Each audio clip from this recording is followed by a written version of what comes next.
இன்றைய நற்செய்தி மார்க்கு எழுதிய தூய நற்செய்தியிலிருந்து வாசகம். ஆண்டவரே, மாட்சி உமக்கே. அதிகாரம் 2, இறை வார்த்தைகள் 1 முதல் 12 முடிய. இயேசு மீண்டும் கப்பர்நாகுமுக்கு சென்றார். அவர் வீட்டில் இருக்கிறார் என்னும் செய்தி பரவிற்று.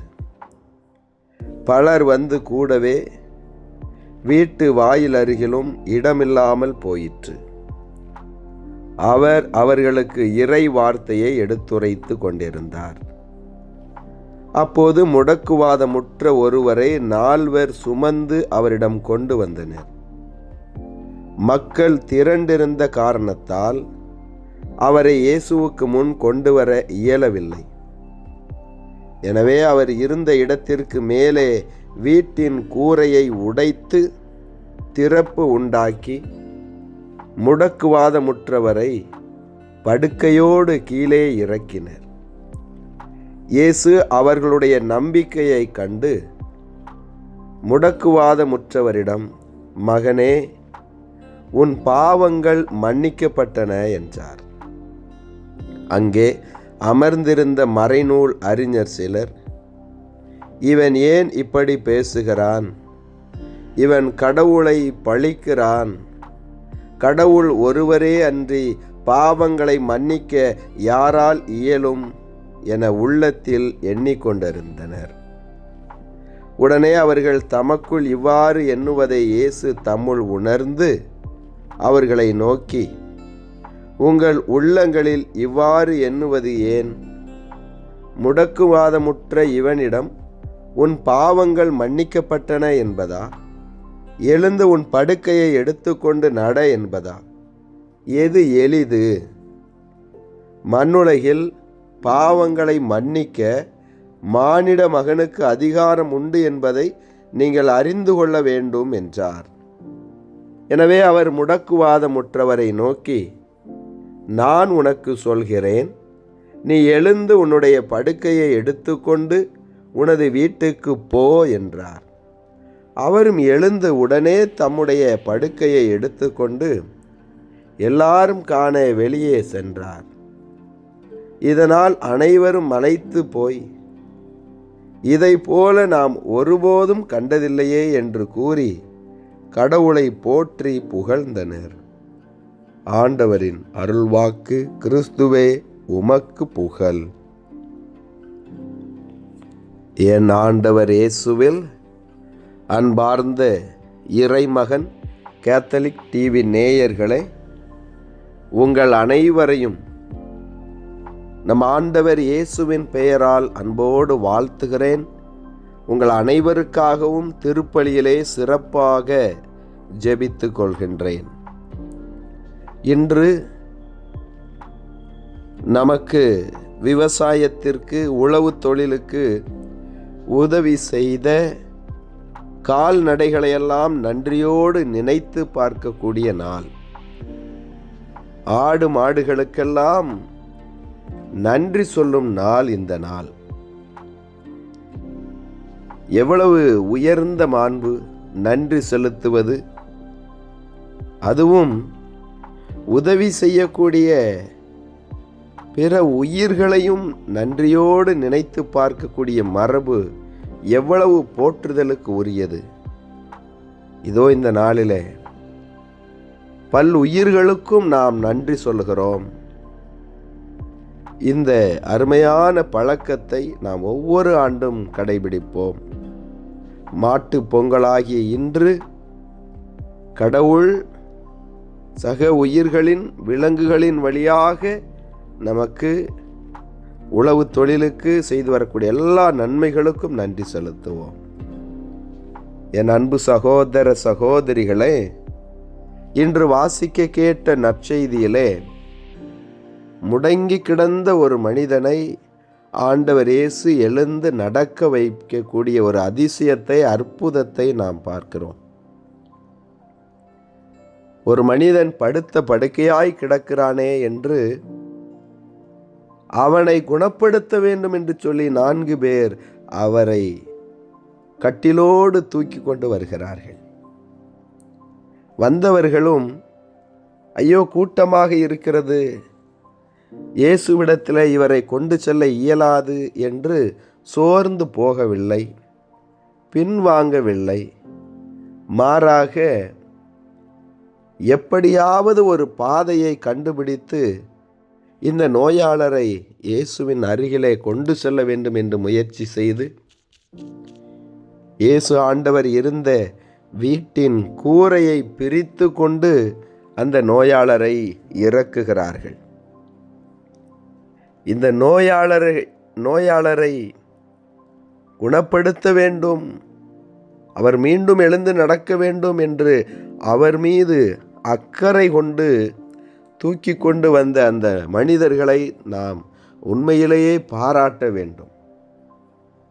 என் அன்பு சகோதர சகோதரிகளே, இன்றும் எத்தனையோ நல்ல மனிதர்கள் இப்படியாக முடங்கி கிடக்கக்கூடிய நோயாளர்களை, வயதானவர்களை, விபத்தினால் பாதிக்கப்பட்டவர்களை கவனித்து கொள்வதை நாம் பார்க்கின்றோம்.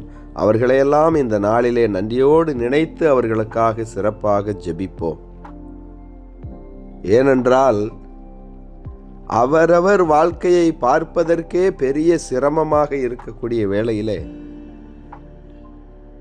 இன்னொரு நோயாளரை அக்கறையோடு கவனித்துக் கொள்வது, அவர் நலமாக வாழ வேண்டும் என்ற நல்லெண்ணம் கொண்டிருப்பது அரிது. ஆனால் ஆண்டவர் நம்மிடத்தில் மிக தெளிவாக சொல்லுகிறார், நோயாளர் ஒவ்வொருவரின் வடிவிலும் கடவுளே நம்மோடு இருக்கிறார். அந்த கடவுளை நோயாளர்களிடத்திலே நாம் பார்க்க கற்றுக்கொண்டு விட்டோம் என்று சொன்னால் அவர்களை கவனித்துக் கொள்வது எளிதாகி விடுகிறது. புனித கொல்கத்தா நகர் அன்னை தெரசா அவர்கள் துன்புற்று கொண்டிருந்த இந்த நோயாளர்களிடத்திலே கடவுளை கண்டார், அவருடைய உருவையும் சாயலையும் கண்டார். எனவே மன நிறைவோடு அந்த நோயாளர்களுக்கு பணிவிடை செய்தார். நாமும் இப்படியாக நோயாளர்களிடத்தில் கடவுளை பார்க்க கற்றுக்கொண்டு விட்டோம் என்று சொன்னால் அது ஒரு பெரிய சுமையாக நமக்கு தெரியாது. அந்த வேலையை ஒரு அருவருப்பாக நாம் பார்க்க மாட்டோம். அதே போல தடையை தாண்டி எப்படியாவது குணப்படுத்த வேண்டும் என்ற ஆர்வமும் நேர்மறையான எண்ணமும் நமக்கு தேவை. நம்மோடு இருப்பவர்கள் நன்றாக இருக்க வேண்டும். அவர்கள் நோயில் படுத்திருந்தாலும் எப்படியாவது எழுந்து நடக்க வைப்பதற்கு நாம் ஏதாவது செய்ய வேண்டும் என்ற நேர்மறையான எண்ணம் நம்மை சுற்றி இருப்பவர்களை குறித்து நம்மிடத்திலே இருக்கும் என்று சொன்னால் நாம் ஆசீர்வதிக்கப்பட்டவர்கள். ஆனால் பல நேரங்களிலே நம்மோடு இருப்பவர்கள் வீழ்ந்து போக வேண்டும், அவர்கள் அழிந்து போக வேண்டும் என்றுதானே நாம் நினைக்கின்றோம். என் அன்பு சகோதர சகோதரிகளே, இதோ இந்த நோயாளரை ஆண்டவர் இயேசு குணப்படுத்தியது ஒரு அதிசயம் என்று சொன்னால், அந்த நோயாளரை வீட்டின் ஓட்டை பிரித்து அவரிடத்திலே கொண்டு வந்த அந்த மனிதர்களும் அற்புதத்தை அதிசயத்தை செய்தவர்கள்தான். அவர்களும் கடவுளுடைய பணியைத்தான் செய்திருக்கிறார்கள். எனவே அன்பு சகோதர சகோதரிகளே, நம்மோடு இருப்பவர்களின் மீது நாம் அக்கறை கொண்டிருப்போம்.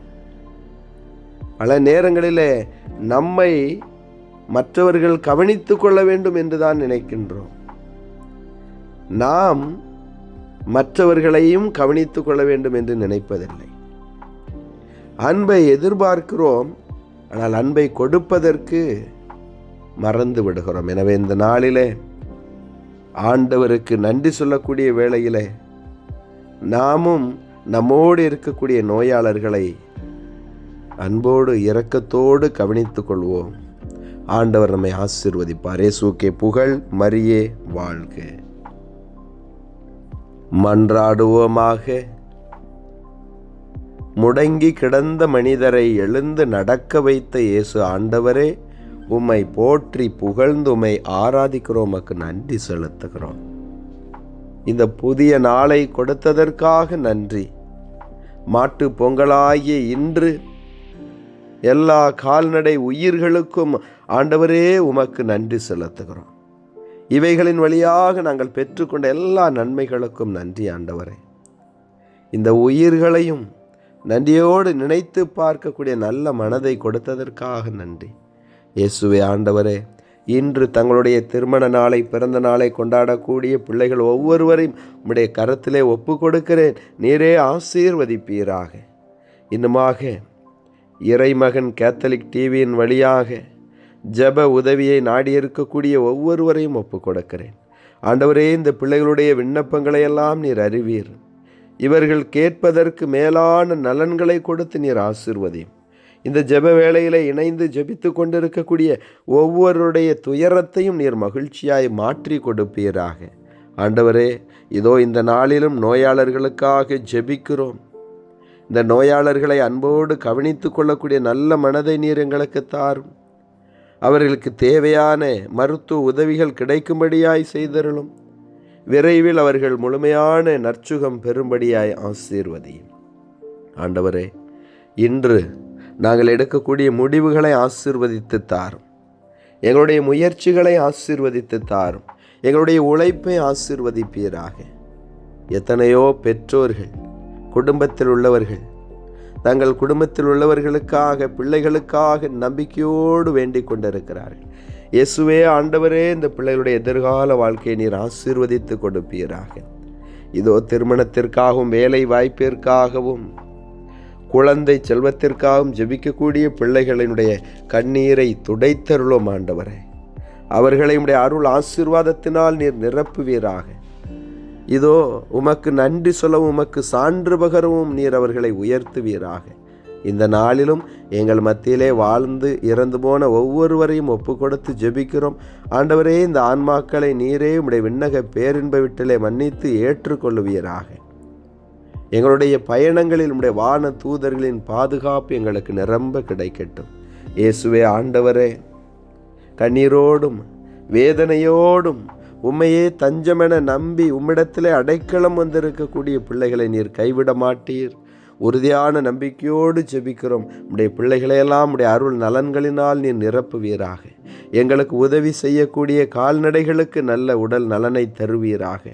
ஆண்டவரே, நோய் நொடி இல்லாமல் இந்த கால்நடைகள் எங்களுக்கு உதவியாய் இருக்கும்படியாய் நீர் ஆசீர்வதித்து வழிநடத்த வேண்டும் என்று உம்மை மன்றாடுகிறோம். ஆமேன். இறைவனுடைய எல்லா புனிதைகளே எங்களுக்காக வேண்டிக் கொள்ளுங்கள். அனைத்து காவல் தூதர்களே எங்களுக்காக வேண்டிக் கொள்ளுங்கள். எல்லாம் வல்ல இறைவன், தந்தை, மகன், தூய ஆவியானவர் உங்கள் ஒவ்வொருவரையும் ஆசீர்வதிப்பாராக. ஆமேன்.